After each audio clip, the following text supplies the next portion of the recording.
समय आज का जो वचन है वो है प्रार्थना हमारे लिए क्यों महत्वपूर्ण है। और बीते दिनों के अंदर प्रभु की आत्मा ने हमें कई बातों को सिखाया है, प्रार्थना किस रीति से हमें करना चाहिए। एक बिल्कुल परफेक्ट प्रेयर, एक परफेक्ट प्रार्थना क्या है। आइए हम इस बात को वचन में सीखेंगे। निकालिएगा नीति वचन की किताब और इसका 29 अध्याय और इसका 18 पद। आज के वचन में अगर आपने इसको ध्यान से नहीं सुना, सुनिए, ध्यान से नहीं सुना कि प्रार्थना कैसे करना है, क्या है प्रार्थना, तो आपका आना और प्रार्थना करना और कई सालों के लिए प्रार्थना करना सब बेकार हो जाएगा। इसलिए बड़े ध्यान से सुनिएगा आज की बात को, आज के वचन को। प्रार्थना में क्या आवश्यकता है, एक सिद्ध प्रार्थना के लिए जो प्रभु को पसंद आती है वो प्रार्थना, और जिसमें आपकी प्रार्थना का उत्तर मिले, आपको आशीष मिले, ऐसी प्रार्थना। नीति वचन की किताब 29 अध्याय और इसके 18 पद में हम लोग मनन करने जा रहे हैं। Page number 801। जहाँ दर्शन की बात नहीं होती वहाँ लोग निरंकुश हो जाते हैं, और जो व्यवस्था को मानते हैं वह धन्य होता है। बस देखो कितनी सुंदर बात है, लिखा है जहाँ दर्शन की बात नहीं होती है वहाँ लोग निरंकुश हो जाते हैं। आज हमारी कलीसिया में मैं इस हफ्ते आपको दर्शन की बात सिखा रहा हूँ, और प्रभु का वचन कहता है जहाँ दर्शन की बात नहीं होती, जहाँ दर्शन सिखाया नहीं जाता, वहाँ लोग निरंकुश हो जाते हैं। निरंकुश का मतलब यानी निराशा में आ जाते हैं, हताश हो जाते हैं, उम्मीद उनकी जो खत्म हो जाती है। तो दर्शन होना चाहिए। वचन में लिखा है जब दर्शन यानी परमेश्वर का वचन दर्शन को बड़ा महत्व दे रहा है। आपकी प्रार्थना में आपको दर्शन आना चाहिए, दर्शन होना चाहिए। अगर आपकी प्रार्थना में दर्शन नहीं है तो आपकी प्रार्थना बेकार हो जाएगी। लिखा है लोग निरंकुश हो जाते हैं अगर दर्शन की बात नहीं होती। आपने चाहे 2 साल प्रार्थना किया, 5 साल प्रार्थना किया, और अगर आप दर्शन के बारे में नहीं जानते कि दर्शन क्या होता है, या आपने उस प्रार्थना में दर्शन को नहीं रखा, तो आपको आपकी प्रार्थना का उत्तर मिलना बड़ा असंभव है। ये बड़ी अटपटी बात है, परंतु दर्शन का रखना प्रार्थना में बड़ा ज़रूरी होता है। आपको बड़ा अजीब लग रहा होगा कि आज भैया क्या सिखा रहे हैं, क्या बता रहे हैं। प्रार्थना तो हमें ऐसे करना है, बस आंख बंद कर लिया, हाथ जोड़ लिया, और हमारे मन की जो बड़ी बातें हैं वो हमने प्रभु को बता दी। हाँ, ये बात ठीक है, पर ये बात तब की है जब आप बिल्कुल बालक होते हैं, नौ सीखे होते हैं, आपको कुछ भी नहीं आता। जब एक छोटा बच्चा होता है तो छोटे बच्चे को पढ़ाने के लिए, लिखाने के लिए जो सिखाने वाला होता है ना, मेरे भी 3 बच्चे थे, मैंने भी जब उनको ABCD या का घा सिखाया तो उन बच्चों की ऐसी किताबें आती थी, ऐसी कॉपियाँ आती थी जिसमें डॉट डले होते थे, बिंदी बिंदी डली होती थी, A की बिंदी डली होती थी, B की बिंदी डली होती थी। तो मैं अपने बच्चों को, परी को मैं बोलता था बेटा इस बिंदी पे है ना ये B बनाओ, तो उसी बिंदी पे B बनाते थे। बस फिर C देख कर बनाते, फिर D देख कर बनाते, और वो अगर आई लिख रहे हैं तो टेढ़ा हो रहा है अक्षर, उनका हवा में उड़ रहे हैं अक्षर हवा में, ऐसे उनके राइटिंग होती थी।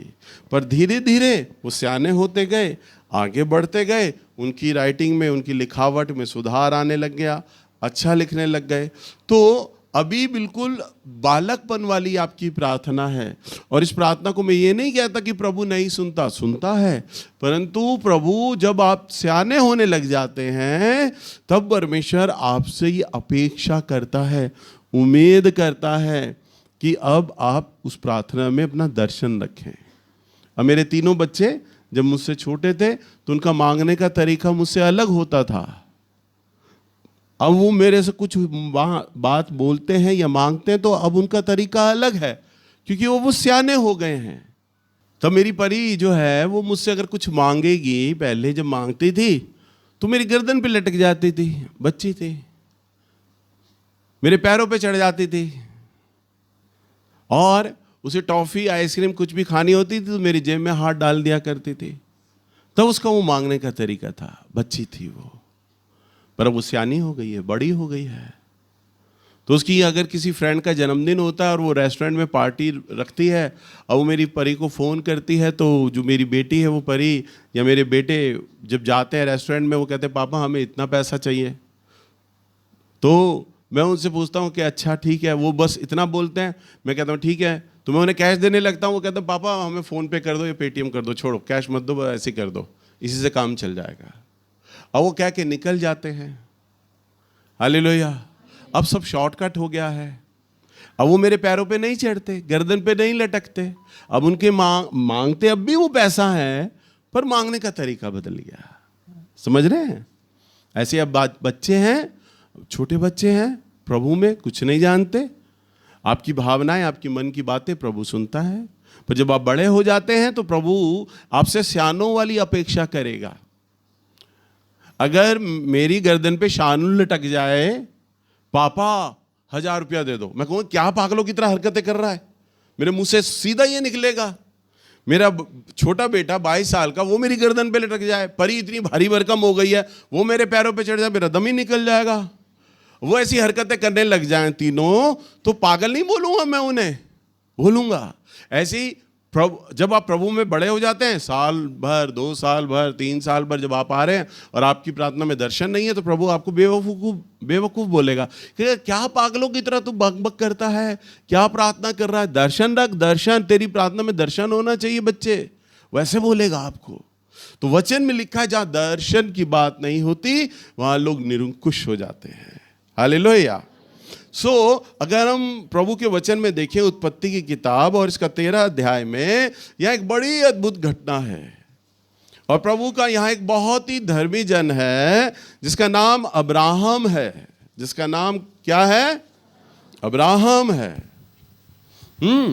और ये अब्राहम बहुत पुराना, 4000 साल पुराना अब्राहम, प्रभु यीशु मसीह से भी 2000 साल पहले का अब्राहम, ठीक है, 4000 साल हो गए अब्राहम को। और परमेश्वर देखो उसे दर्शन दे रहा है, दर्शन सिखा रहा है कि देख तेरी प्रार्थना में दर्शन होना चाहिए। और क्या सिखाता है? पढ़ो बेटा, उत्पत्ति 13 अध्याय और इसका 16 पद।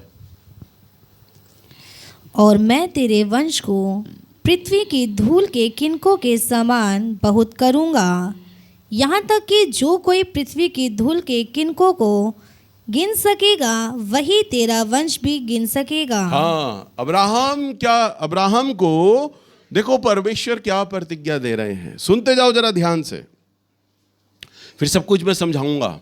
लिखा है, मैं तेरे वंश को पृथ्वी के धूल के किनकों की नाई, धूल के जो कण होते हैं ना, मैं उसकी नाई तेरे बच्चों को बनाऊंगा, यहां तक कि पृथ्वी के धूल के किनकों को जो गिन सकेगा वही तेरे वंश को गिन पाएगा। मट्टी के कणों को कोई गिन सकता है?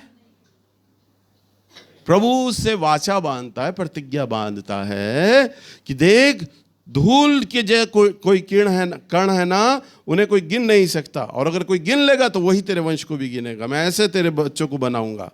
और उत्पत्ति की किताब इसका 15 का 5 पढ़ो बेटा।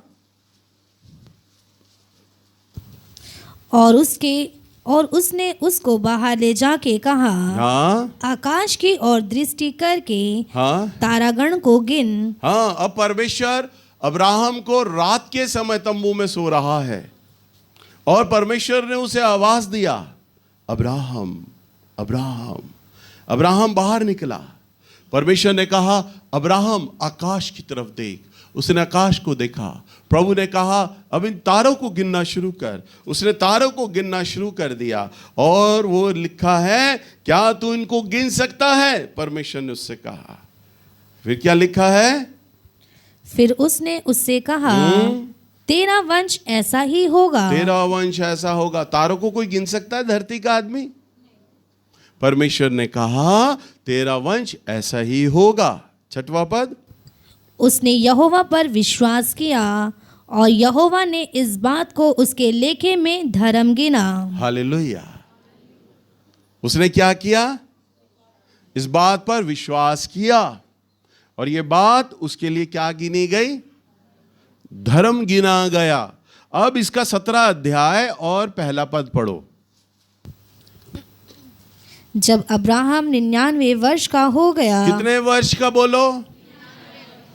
99 वर्ष की। हाँ, तब यहोवा ने उसको दर्शन देकर कहा, मैं सर्वशक्तिमान ईश्वर हूँ, मेरी उपस्थिति में चल। वाह, कितनी सुंदर बात है। हाँ, और सिद्ध होता जा।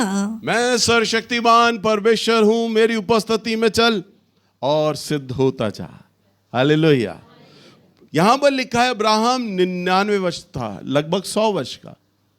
और वचन बताता है उसकी पत्नी सारा 90 वर्ष की थी। और वचन में लिखा है वो अपना मासिक धर्म उसका खत्म हो गया था, यानी अब उसको माहवारी नहीं होती थी। वचन में लिखा है। अब जिस औरत को माहवारी नहीं होती है, विज्ञान ये बताता है, साइंस बोलती है, डॉक्टर बोलते हैं, ऐसी औरत कभी मां नहीं बन सकती, क्योंकि अब माहवारी आना अब बंद हो गया है। अब जब परमेश्वर ये बातें उससे बोलता है तो जो सारा है ना, वो बूढ़ी है, 90 साल की, और वो हंसती है, मैं बूढ़ी हूं। और प्रभु देखो कैसी बात कर रहा है।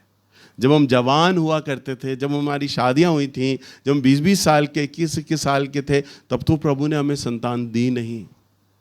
प्रभु अब हमसे बोल रहा है बुढ़ापे में। अब्राहम हजारों लोगों को लेके चलता था, कारवां था उसका, और उसके कारवां में जो लड़कियां बच्चियां हुआ करती थी, वो जवान हुई उसकी आंखों के सामने, उनके बच्चे हुए, अब्राहम ने उनके बच्चे गोद में खिलाए, फिर उन बच्चों के गोद में खिलाए। 2-2, 3-3 पीढ़ियां अब्राहम ने अपनी उम्र में देख ली, दादा की उम्र में आ गया, परंतु उसको खुद औलाद नहीं हुई। सोचो, सारी उम्र दोनों पति पत्नी प्रार्थना करते रहे, प्रभु हमें संतान दे दो, हमें संतान दे दो।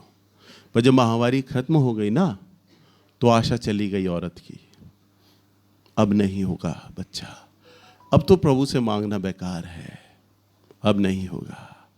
परंतु परमेश्वर दर्शन देता है अब्राहम को, रेत के कणों को गिन, कहता नहीं गिन सकता, तारों को गिन, कहता नहीं गिन सकता, तेरी संतान ऐसी ही होगी। और वचन में क्या लिखा है यहां पर, उसने यहोवा पर विश्वास किया। क्या किया? परमेश्वर पर विश्वास किया, और यह बात लिखा है, और यह बात उसके लेखे में धर्म गिना गया। परमेश्वर ने काउंट किया, धर्म गिया, भाई धर्म गिनता हूं मैं, ये मेरा बच्चा है, मेरा मित्र। अब्राहम है ना, परमेश्वर का मित्र कहलाया, दोस्त कहलाया। बाइबल बताती है क्या कहलाया वो? दोस्त। दोस्त की साशा पे सुनो, दोस्त की हर बात पे विश्वास कर लेता है, करता है ना, हर बात उसकी मान लेता है, विश्वास करता। वो सही बोल रहा हो तो विश्वास करेगा, झूठ बोल रहा हो तो विश्वास करेगा। उसके दोष पे कोई उंगली उठा दे वो नहीं सुन सकता, क्योंकि वो अपने दोस्त से बहुत प्यार करता है। वो अपने दोस्त की कोई कमी सुन नहीं सकता, ना देख सकता है, क्योंकि वो बहुत प्यार करता है। अब्राहम परमेश्वर का मित्र कहलाया, बाइबल बताती है, दोस्त कहलाया। क्यों कहलाया? क्योंकि वो विश्वास करता है। अब आप भी बोलोगे भैया हम भी तो विश्वास करते हैं, तो हम क्यों नहीं मित्र कहलाते? परंतु अब्राहम और आपके विश्वास में बहुत अंतर है। क्यों अंतर है? क्योंकि आपको जब चीज मिल जाती है तब आप विश्वास करते हैं। हालेलुया, समझ रहे हो? आप नौकरी के लिए आ रहे हो, आप इसलिए आ रहे हो आपका कर्जा दूर हो जाए, आपको पैसा मिल जाए, आप इसलिए आ रहे हो। सोचो आपको 1 हफ्ता हो गया प्रार्थना में, प्रभु ने उत्तर ही नहीं दिया, 2 हफ्ते हो गए उत्तर ही नहीं मिला, 1 महीना हो गया, साल हो गया, 2 साल हो गए, 3 साल हो गए, 4 साल हो गए। आप कहोगे जाने का फायदा ही क्या है? हर संडे मैं जिस काम के लिए जा रहा था, गरीबी के लिए जा रहा था, मेरा कर्जा दूर हो जाए, नौकरी मिल जाए, मुझे मिली तो नहीं, तो जाने का फायदा क्या? परंतु प्रभु पर तो अब्राहम ने विश्वास किया, और वो तब किया जब वो 99 वर्ष का बूढ़ा आदमी था। उसने ये विश्वास किया मैं 100 वर्ष का हूं ना, कोई बात नहीं, प्रभु मुझे दे सकता। अगर वो बोल रहा है तो वो दे सकता है। मेरी पत्नी की माहवारी खत्म हो गई है, बूढ़ी हो गई है, सारा खुद हंसी थी और वो बूढ़ी हो गई है। और जब वो हंसती है तो परमेश्वर उससे सवाल करता है, तू सारा तू क्यों हंसी? वो कहती नहीं प्रभु, मैं नहीं हंसी। इस समय जबकि मैं आपको वचन दे रहा हूं, आप में से बहुत सारे लोग अपने मन में हंस रहे होंगे। मैं आपसे पूछूं ना, आप हंस रहे होगे, आप कहोगे नहीं भैया, हम तो बिल्कुल बहुत सीरियस होकर आपका वचन सुन रहे हैं, मैं गंभीर हूं, पर आपका मन हंस रहा है। क्यों हंस रहा है?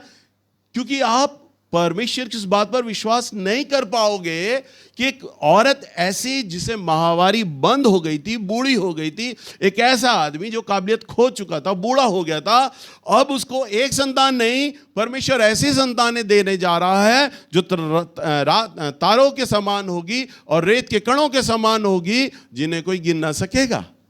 हालेलुया। और ये तारों के समान संतान तेरी, रेत के समान संतान तेरी, ये परमेश्वर ने क्यों बोला उसको? ये परमेश्वर ने उसे दर्शन दिया। क्या दिया? दर्शन का मतलब ये नहीं कि परमेश्वर उसके सामने प्रकट हो गया, वो दर्शन अलग है, परंतु ये दर्शन दिया। दर्शन का मतलब साधारण भाषा में मैं आपको बता दूं, एम, टारगेट, बहुत आसानी भाषा में बताता हूं। टारगेट बोलते हैं, एम बोलते हैं। जब आप घर से निकले तो चर्च आने का आपने टारगेट लिया, एम लिया।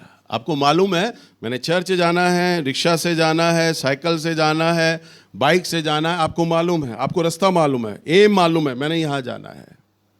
कई बार जब मैं ड्राइविंग कर रहा होता हूं ना, तो कई लोग ट्रैफिक जाम करने का कारण बनते हैं।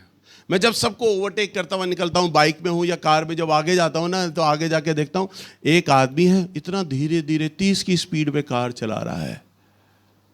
मैं साथ वाले को हंसते हुए बोलता हूँ, मैंने कहा या तो ये बीवी से डर रहा घर जाते हुए, मैं घर जाऊँ या ना जाऊँ, पर या ये सोच रहा है मैं कहाँ जाऊँ, किधर जाऊँ, उसे रास्ता ही नहीं मालूम, सोच रहा है। और पूरी सड़क का जाम लगा दिया उसने, धीरे धीरे कार चला रहा है, उसे मालूम ही नहीं है मैंने कहाँ जाना है, कोई दर्शन ही नहीं।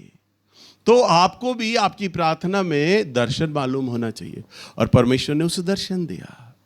रेत के समान तेरे बच्चे, तारों के समान तेरे बच्चे, जिन्हें गिन ना सकेगा। और जब परमेश्वर ने प्रतिज्ञा की कि अगले वर्ष तेरी पत्नी गर्भवती होगी, तो सारा को विश्वास नहीं हुआ।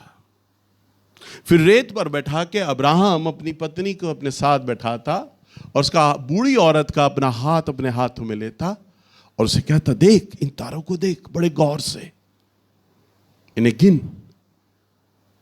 अब अब्राहम तो परमेश्वर का पुत्र है। अब्राहम क्या है?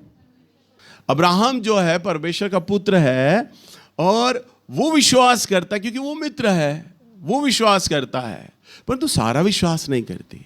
सारा को वो विश्वास दिला रहा है उसका हाथ पकड़ के, अच्छा तू इन तारों को तो गिन के देख। और कहती क्या बेवकूफ़ी वाली बातें कर रहे हो, गिन तो सही। और वो गिनती है, 2, 4, 8, 10, 20, नहीं, अब्राहम नहीं गिना जाता। फिर अब्राहम उसे बोलता, देख उस रात मैं टेंट में सो रहा था, परमेश्वर ने आवाज़ दी मुझे, मैं बाहर आया, प्रभु ने कहा इन तारों को गिन, तो मैंने इन तारों को गिनना शुरू किया, नहीं गिन पाया, तो प्रभु ने कहा तेरी संतान ऐसे ही होगी। और वो उन तारों की तरफ दिखा के बोलता, देख हमारा पहला लड़का होगा ना, वो जो तेज चमक रहा है ना, बड़ा सा तारा, उसके समान होगा। तो वो बूढ़ी औरत और वो बूढ़ा आदमी उस तारे में अपने बेटे इसहाक की शक्ल को देखते होंगे। हर तारे में उन्हें छोटा बच्चा हंसता हुआ खिलखिलाता हुआ दिखाई देता होगा, ऐसे होंगे मेरे बच्चे। सारा कहती हो कि नहीं मुझे विश्वास नहीं है। तू विश्वास कर, सारा विश्वास कर, परमेश्वर ने बोला है वो करेगा, ऐसा वो कर सकता है। वो रेत को दिखाता उसी वक्त बैठे बैठे, अच्छा चल सारा इन्हें गिन। वो गिनती, मेरे से गिना नहीं जा रहा, मैं बूढ़ी हो गई हूं, मुझसे गिना नहीं जाता। अब्राहम कहता तेरे से गिना नहीं गया ना, तेरी औलाद ऐसी ही होगी। तो रेत के कणों को भी वो नहीं गिन पाती है। तो अब्राहम कहता देख सारा ऐसे ही होगी हमारी संतान। वो कहती मुझे विश्वास नहीं है। वो कहता, अब्राहम उसे कहता मुझ पे विश्वास करती है ना, मैं कभी झूठ बोलता हूँ? वो कहती नहीं, तुमने आज तक कभी झूठ नहीं बोला। तो मैं जिस खुदा पे विश्वास करता हूँ वो झूठ नहीं बोलता, वो भी ऐसे ही करेगा तेरे साथ और मेरे साथ। हमें देखना अगले साल औलाद हो जाएगी। और वचन में लिखा है सारा जवान हो गई। हालेलुया। उसकी झुर्रियां गायब हो गई, जवान लड़की बना दिया। वो सारा जो बूढ़ी थी ना, जो कुब के समान चलती थी, अब वो सीधी खड़ी हो गई। 20-21 साल की लड़की बना दिया परमेश्वर ने और खूबसूरत कर दिया। माहवारी रुक गई। तभी तो वचन में लिखा है आगे चल के कि एक राजा की नजर पड़ी और उसने सारा को अगवा करा लिया, अपहरण करा लिया। और राजा खुद बोलता है ये इतनी सुंदर लड़की है इसराइलियों में। बताओ, उस बूढ़ी औरत को क्या बोलता है? लड़की। हालेलुया। क्यों? वो मेरे परमेश्वर में ताकत है कि बूढ़े आदमी को जवान कर सकता है दोबारा। और उस राजा को उम्र नहीं मालूम कि ये 90 साल की है। वो सोच रहा है ये 20-21 साल की कुंवारी लड़की है, हैं? और राजा कहता है मैं इसे अपने पास रखूंगा, सुंदर लड़की है ये। सोचो, हमारा परमेश्वर इतना अद्भुत है कि उसने माहवारी जो रुकी हुई थी ना, उसको प्रभु ने खोल दिया, क्योंकि प्रभु ने बोला था। और तमाम उम्र वो प्रार्थना करते रहे, परंतु उनकी प्रार्थना नहीं सुनी गई। परंतु परमेश्वर ने उन्हें प्रार्थना में दर्शन दिया। क्या दर्शन? तेरे बच्चे रेत के कणों के समान होंगे, तेरे बच्चे तारों के कणों के समान होंगे। हालेलुया। अब आप सोचो, परमेश्वर आपको एक दर्शन में लाना चाहता है। आपकी प्रार्थना क्या है? क्या रखते हैं आप प्रार्थना? उदाहरण के लिए, जितनी भी बहनें हैं, अगर उनका पति अगर शराब पिए हुए है और डेली शराब पीता है, तो आप अपने पति को कैसा चाहेंगी? बोलिए, कैसा चाहेंगी? शराबी? जब आप प्रार्थना कर रही होंगी, प्रभु इनकी दारू छूट जाए। वैसे छोड़ते तो है नहीं है, मेरी कसम खा के गए हैं, बच्चों की भी खाई है। रोज बोलते हैं पर रोज आते पी के आते हैं। मुझे मालूम है नहीं बदलने, पर आप बदल दो। और नहीं भी बोलोगे तो आपका मन जानता होगा नहीं बदलने वाले ही है। जब आप प्रार्थना करें ना, बिल्कुल ठंडे दिमाग से अपने पति को आंखों में देखें, बंद आंखों में, और बिल्कुल एक सभ्य आदमी, एक अच्छे से तैयार हुआ बच्चों से बहुत प्यार से बोल रहा है, आपसे बहुत प्यार से बोल रहा है, दारू से घिरना है उसे। बिल्कुल बंद आंखों में थोड़ी देर के लिए मनन करें, कल्पना बनाएं, अब मेरा पति ऐसा बन चुका है।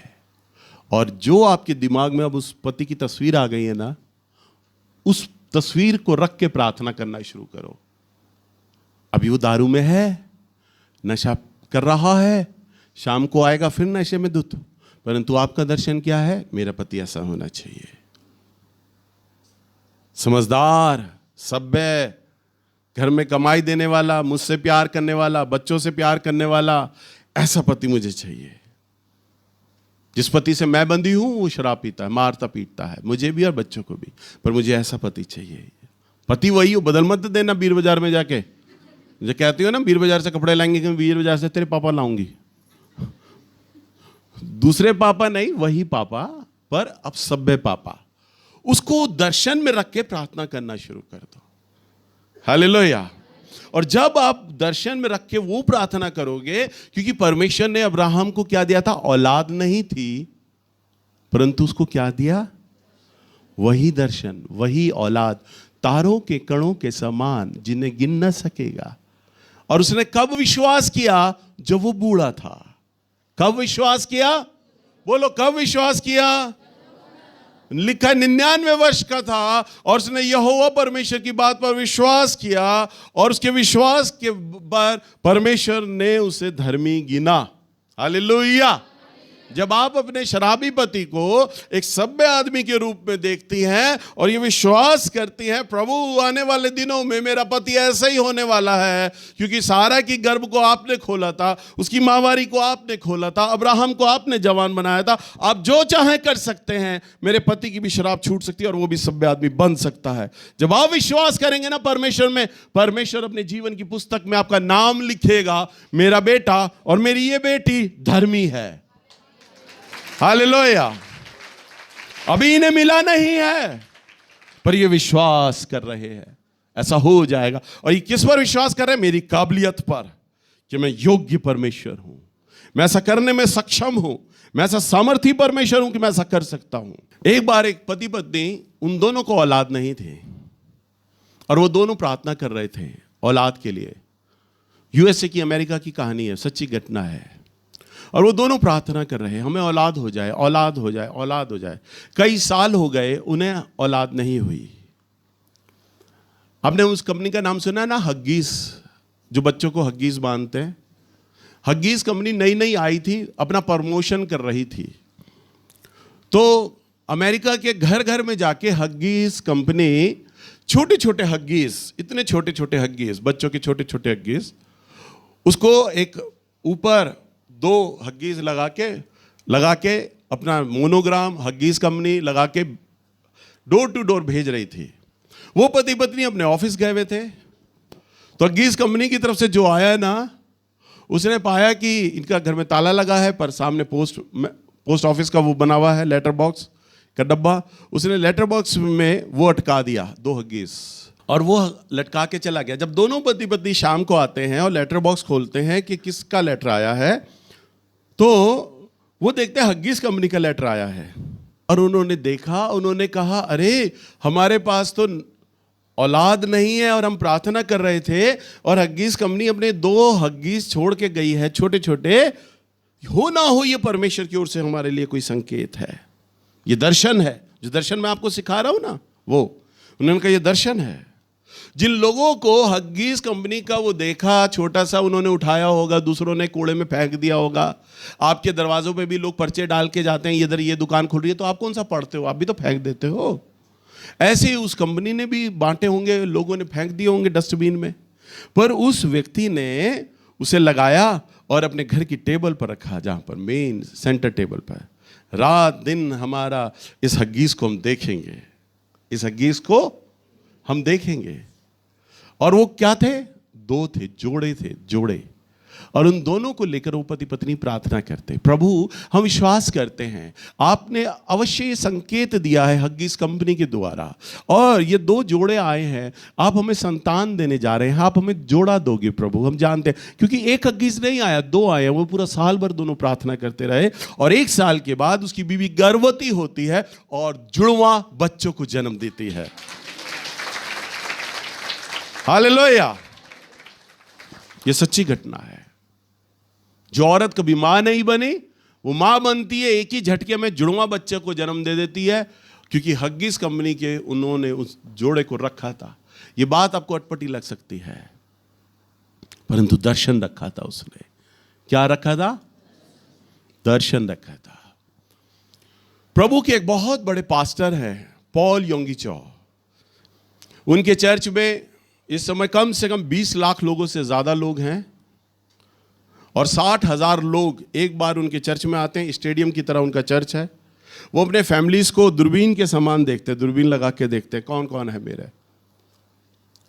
एक बार क्या हुआ, वो अपने ऑफिस में बैठे थे, एक औरत अपनी बेटी को लेकर आती है और वो बोलती है कि मेरी बेटी के लिए पादरी साहब कोई लड़का बताओ, अच्छा लड़का नहीं मिल रहा है इसके लिए। और कोरियन जो लोग होते हैं ना, कोरिया के जो लोग होते हैं बहुत गोरे होते हैं, बहुत रंग साफ होता है, पर इत्तेफाक से उस लड़की का रंग सांवला था इत्तेफाक सांवला था। वो कहते हैं इससे कोई शादी नहीं कर रहा क्योंकि रंग सांवला इसका। यहाँ पे तो सब गोरे होते हैं, रंग सांवला इसका, कोई करना नहीं मांग रहा इससे शादी, क्या करे। तो पादरी साहब उसे कहते हैं, माँ को भेज देते हैं। पादरी साहब कहते हैं बेटा तेरे मन में क्या है, तू कैसा लड़का चाहती है। वो बताती है जी काम करने वाला हो, अपना घर हो, जैसा आम लड़की बोलती है। वो कहता है ये बात तो ठीक है, परंतु तू अपने मन की बातें है ना मेरे सामने खुल के बोल, कैसा लड़का चाहती है तू। और एक कागज पेन उन्हें दे दिया, बता कैसा लड़का चाहती है तू। अब जितनी कुंवारी लड़कियां ना बड़ा ध्यान से सुन रही है सब, और कुंवारे लड़के भी बड़ा ध्यान से सुन रहे हैं। तो वो कहती है उसकी लंबाई 5 फुट 11 इंच होनी चाहिए, मुझे सूट करेगा। कहता लिख दे। लिख दिया। कैसा होना चाहिए? कहती है बहुत गोरा होना चाहिए। खुद काली है, वो गोरा मांगती है और वो गोरा लिख देती है। उसकी आंखें कैसी होनी चाहिए? उसकी आंखें बड़ी बड़ी होनी चाहिए। मेरे जैसी आंखें मांग ली बुरी, तो उसने कहा बुरी आंखें, लिख दिया। उसके बाद और कैसी? बजाने में गिटार बजाना जानता हो। कहा लिख दो गिटार बजाना जानता हो। और कैसा? परमेश्वर की सेवा करता हो, आराधना करता हो। लिख दे बेटा। लिख दिया। लिख दिया। और ऐसा करके उसने सारा लिस्ट बनवाया उनसे और कहा इस लिस्ट को है ना अपने जो ड्रेसिंग टेबल है वहां पर लगा दे, जहां तू शीशे पे बाल बनाती है रोज, क्योंकि लड़कियां दिन में 10 बार बाल बनाती हैं।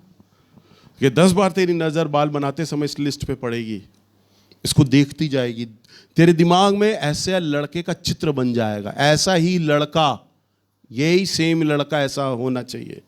एक बार लिखोगे तो भूल जाओगे।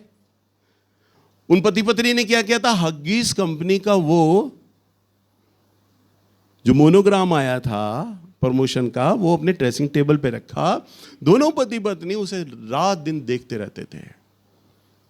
प्रभु ने भी तारे ऐसे दिखाए जो कभी हटते नहीं, रेत ऐसी दिखाई जो कभी हटती नहीं। आपकी आंखों से वो दर्शन हटना नहीं चाहिए, ऐसे ही होना चाहिए, यही सेम ऐसा होना चाहिए। और उस दर्शन को उस लड़की ने रखा और ऐसा मांगना शुरू कर दिया। समय बीत गया, 1 या 2 साल बीत गए। उस पास्टर को उसने इनवाइट किया, भाई साहब मेरी लड़की की शादी है, आप जरूर आए। अब वो पादरी आदमी है, अब उसी लड़की की शादी उसने पढ़नी है। चर्च सजा है, लड़की आई अपने पति के साथ और उसकी माँ अपनी लड़की को और अपने होने वाले दामाद को खड़ा करती है। सारे लोग खड़े हैं, लड़का लड़की के परिवार के दोनों तरफ कलीसिया के लोग खड़े हैं। माँ वही लिस्ट निकालती है और कहती है मेरी लड़की सांवली थी बिल्कुल, इसके लिए कोई लड़का नहीं मिल रहा था कई सालों से। हम अपने पास्टर साहब के पास आए प्रार्थना कराने के लिए, पूछने के लिए कोई अच्छा विश्वासी लड़का बताएं। तो हमारे पादरी साहब ने इसको एक लिस्ट थमाई कि ऐसा ऐसा लड़का तू मांग। कह रही, और माँ ने वही सारी लिस्ट जो लड़की के मन में था लड़का, वो लिस्ट सबको पढ़ के सुनाई माइक पे। देखो ये मेरी बच्ची ऐसा मांग रही थी बीते 1 साल से, ऐसे ही मांग रही थी वो।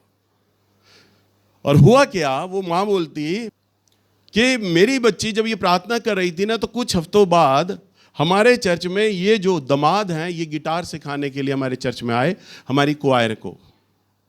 और बहुत खूबसूरत लड़का था वो। तो जितनी भी अच्छी गोरी और सुंदर लड़कियां चर्च क्वायर में थी वो सब पागल उस लड़के के लिए, सब उसे प्रपोज करने के लिए, क्योंकि थोड़े दिन के लिए आया था वो किसी और दूसरे चर्च से सिखाने के लिए। सब चाहती थी इससे मेरी शादी हो जाए, इससे मेरी शादी हो जाए, इससे मेरी शादी हो जाए। पर वो लड़का इतना रिजर्व था कि वो किसी भी लड़की को घास नहीं देता था, बात नहीं करता था। उसकी ट्रेनिंग के दिन खत्म हो गए। जाते वक्त उस लड़की को उसने इशारे से बुलाया, अपने पास जो सांवली लड़की थी उसे बुलाया और कहा मैं तुम्हारे मम्मी पापा से मिलना चाहता हूँ। वो लड़की चकरा गई, कहती क्यों मिलना चाहते हो? वो कहती क्या तुम मुझसे शादी करोगी? मैं शादी करना चाहता हूँ।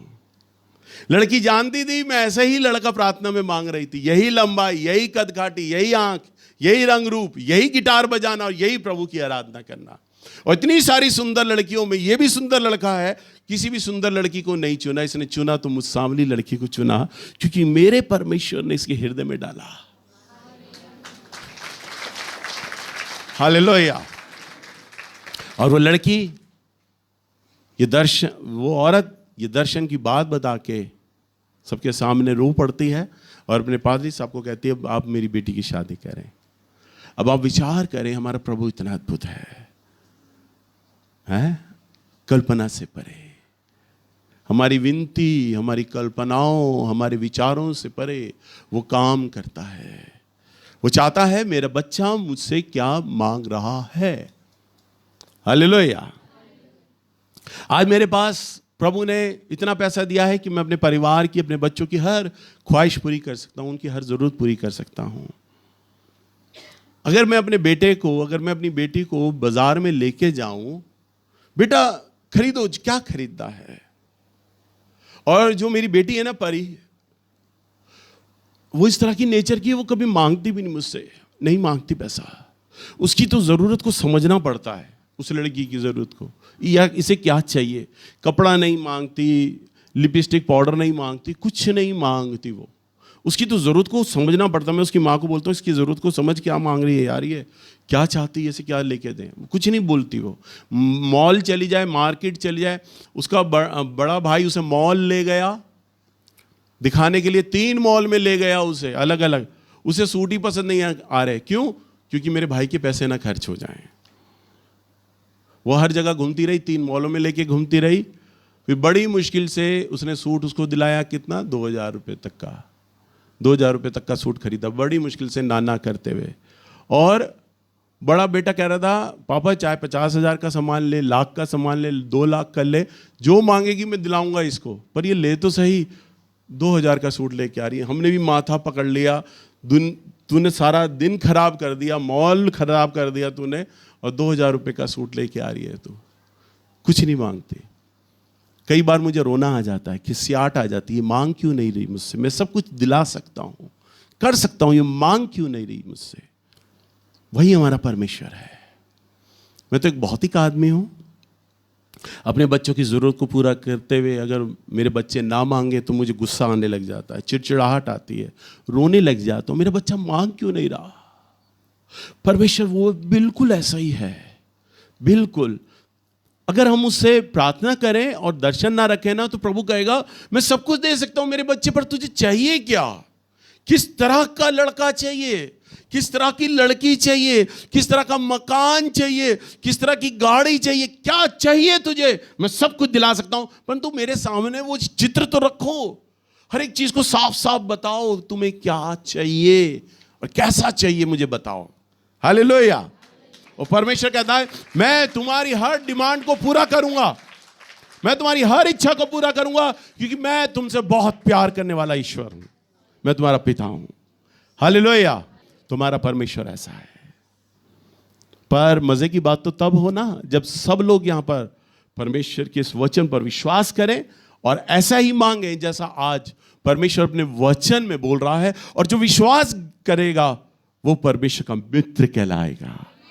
परमेश्वर लिख लेगा अपने जीवन की पुस्तक में, मेरी इस बेटी ने, मेरे इस बेटे ने मेरी इस बात पर विश्वास किया है, और ये जानती है या ये जानता है कि मैं से हर कंडीशन में मैं इसके लिए विश्वास योग्य हूं, हर परिस्थिति में मैं विश्वास योग्य हूं, और हर चीज में इसके लिए पूरा करूंगा।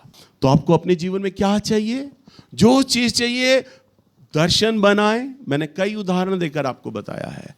दर्शन बनाएं, उस चीज को साफ साफ बताएं, हमें क्या चाहिए, प्रभु आपको वो हर एक चीज देने पर तैयार है।